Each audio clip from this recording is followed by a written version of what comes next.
Hello students, myself Maushmi Bhattacharya from Sheth Vidya Mandir English High School CBSE Vasai.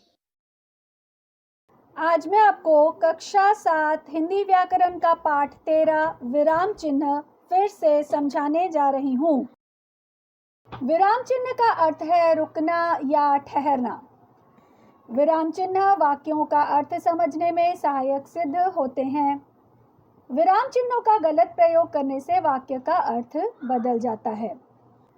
जब हम आमने सामने एक दूसरे से बात करते हैं तो उस समय उचित विराम देते हैं जिससे सामने वक्ता की बात श्रोता को समझ में आती है।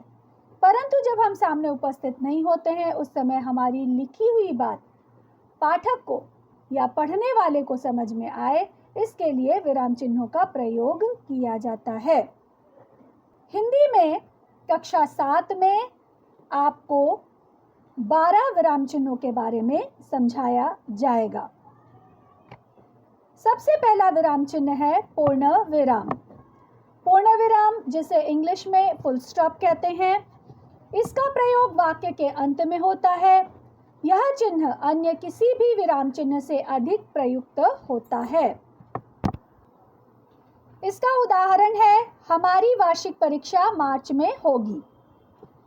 विराम चिन्ह का दूसरा भेद है अपूर्ण विराम जिसे इंग्लिश में कोलोन कहते हैं। यदि पढ़ते समय किसी स्थान पर अर्धविराम की अपेक्षा अधिक समय तक रुकना पड़े तो अपूर्ण विराम का प्रयोग किया जाता है। जैसे निम्नलिखित शब्दों के अर्थ लिखिए। तीसरा भेद है अल्प विराम जिसे कॉमा कहते हैं। अल्प का अर्थ है कम। इस प्रकार इसका नाम ही स्पष्ट करता है कि इस विराम चिन्ह का प्रयोग वहां किया जाता है जहां बहुत अल्प यानी कि बहुत कम समय के लिए रुका जाए। जैसे सुनीता ने मोहन से कहा कि जाकर पढ़ो, परीक्षा सिर पर है। मोहन, विनित और अंकुश भी क्रिकेट में हिस्सा लेंगे। विराम चिन्ह का चौथा भेद है अर्धविराम जिसे इंग्लिश में सेमीकोलन कहते हैं।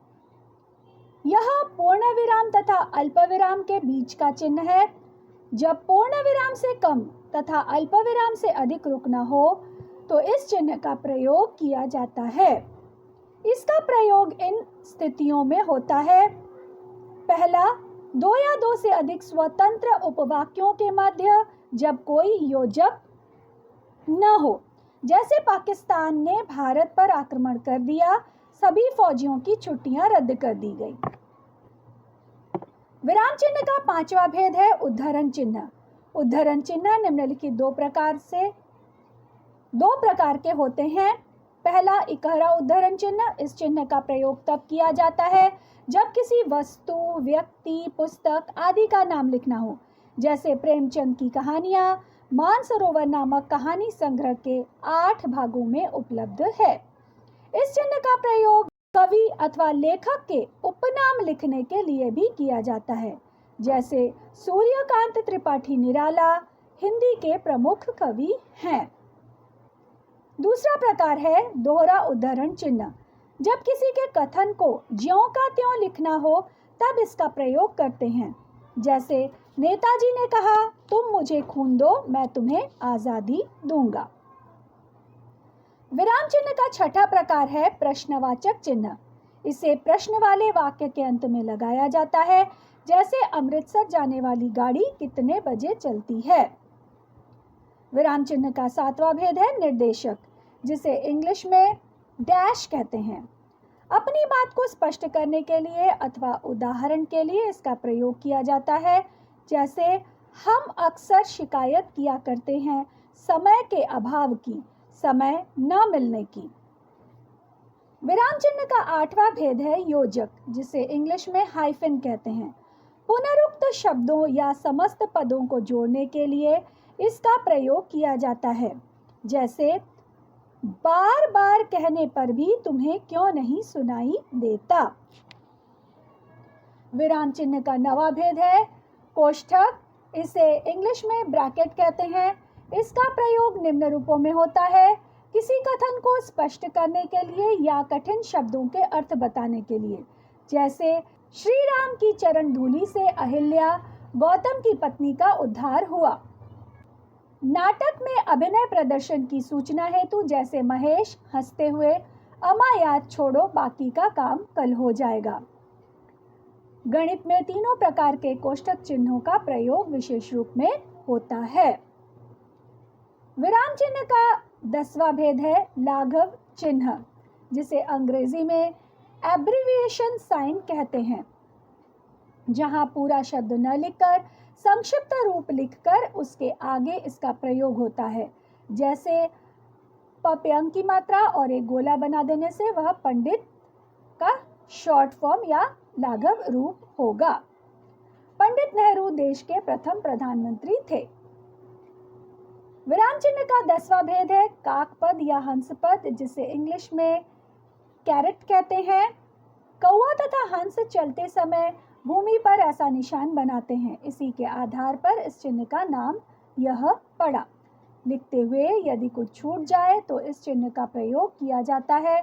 जैसे आज 7वीं कक्षा के सभी छात्र नाटक देखने जाएंगे।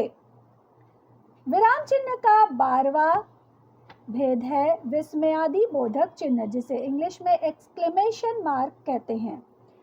भय, शोक, हर्ष, विस्मय आदि भावों को प्रकट करने वाले शब्दों के अंत में इसका प्रयोग होता है। जैसे आहा आज तो हम सिनेमा देखने जाएंगे, हर्ष। अरे तुम आ भी गए, आश्चर्य। इस प्रकार से हमने सभी विराम चिन्हों को एक बार फिर से समझा। अब हम पाठ के मुख्य बिंदु पर एक बार फिर से दृष्टि डालते हैं। विराम चिन्ह का अर्थ है पढ़ते या लिखते समय रुकना अथवा ठहरना। विराम चिन्ह का प्रयोग न होने से वाक्य का अर्थ कुछ और भी निकाला जा सकता है। विराम चिन्ह का अनुचित प्रयोग वाक्य का अर्थ पूरी तरह से बदल देता है। हिंदी के विराम चिन्ह इस प्रकार हैं: पूर्ण विराम, अपूर्ण विराम, अल्प विराम, अर्ध विराम, प्रश्नवाचक चिन्ह, निर्देशक, उद्धरण चिन्ह, योजक, कोष्ठक, लाघव चिन्ह, काकपद या हंसपद, विस्मयादि बोधक चिन्ह। पाठ के अंतर्गत करवाए गए प्रश्नोत्तरों को याद करें एवं अभ्यास को पुनः पुनः दोहराकर पाठ को अच्छी तरह से समझें। हमारे पाठ का पुनर्अभ्यास यहीं पर समाप्त होता है। धन्यवाद।